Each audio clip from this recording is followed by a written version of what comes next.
wild study shows everything in our universe will eventually evaporate.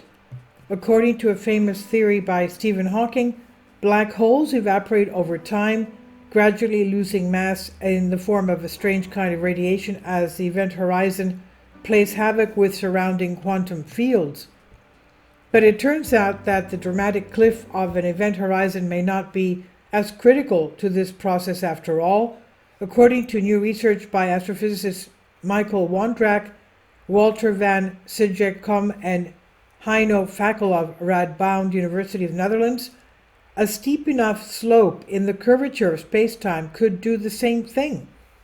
This means Hawking radiation, or something very similar to it, may not be limited to black holes. It could be everywhere, meaning that the universe is very slowly evaporating before our very eyes. We demonstrate that, Wondrak says, in addition to the well-known Hawking radiation, there's also a new form of radiation. Hawking radiation is something we have never been able to observe, but theory and experiment suggest it's plausible. Here's a very simplified explanation of how it works. If you know anything about black holes, it's probably that they're cosmic hoovers, gravitationally splurring up everything in their vicinity with an inexorable finality, right? Well, that's more or less the case, but black holes don't have more gravity than any other body of equivalent mass. What they have is density. A lot of mass packed into a very, very small space.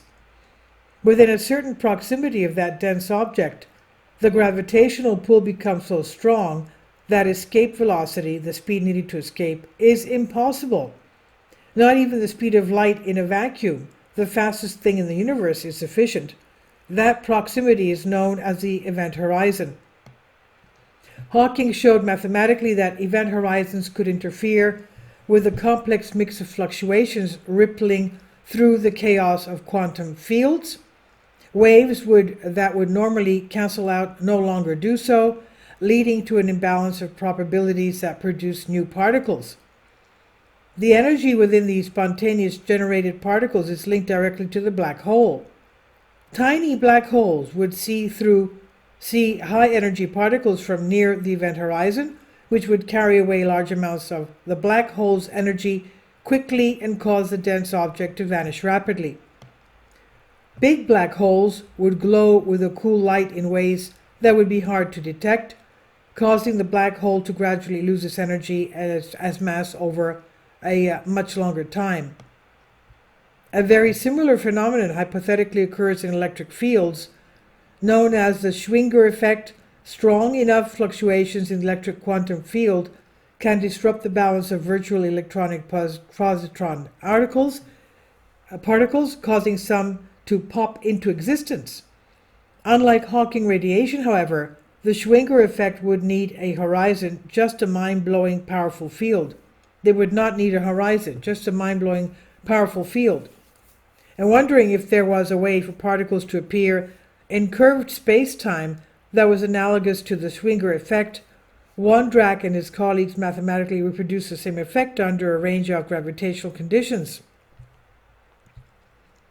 We show that far beyond a black hole, the curvature of space-time plays a big role in creating radiation. Van Sigekom explains, the particles are already separated by their tidal forces of the gravitational field.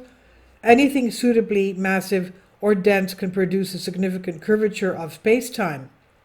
Basically, the gravitational field of these objects causes space-time to warp around them. Black holes are the most extreme example, but space-time also curves around other dense stars such as neutron stars and white dwarfs, as well as extremely massive objects such as galaxy clusters. In these scenarios, the researchers found gravity can still affect fluctuations in quantum fields enough to rise to new particles very similar to Hawking radiation without requiring the catalyst of an event horizon. And that means that objects without an event horizon, such as the remnants of dead stars and other large objects in the universe, also have this sort of radiation, Fackel says. And after a very long period, what would lead to everything in the universe eventually evaporating, just like black holes? That would happen. This changes not only our understanding of Hawking's radiation, but also our view of the universe and its future. You don't have anything to worry about in the imminent future, though. It would take a black hole the mass of the Sun, with an event horizon diameter of just 6 kilometers, or 3.7 miles, by the way, 10 to the power of 64 years to evaporate. We've got time to kill before we all vanish in a cold puff of light, he says. The research was published in Physical Review Letters and is available on ARXIV. And this is on Science Alert by Michelle Starr. Please leave your comments. Thank you for your support.